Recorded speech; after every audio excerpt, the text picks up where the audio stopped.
Did you know you can look 10 years younger by only spending 5 to 10 minutes a day? Before I share my 4 hacks, I wanted to let you know I'm in my 30s myself. I'm not anti-aging, but actually to become the best version of yourself at any age. So let's go. So tip number 1, use sunscreen every day and antioxidants such as vitamin C in the morning for your face to protect yourself from pollution and from UVA and UVB rays.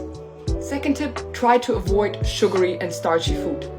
Third, get sunlight exposure first thing in the morning. Try to sleep at least 7 to 8 hours a night and move your body. Because if you move your body, you enhance lymphatic drainage all over it. Not only enhances that, but also happy hormones.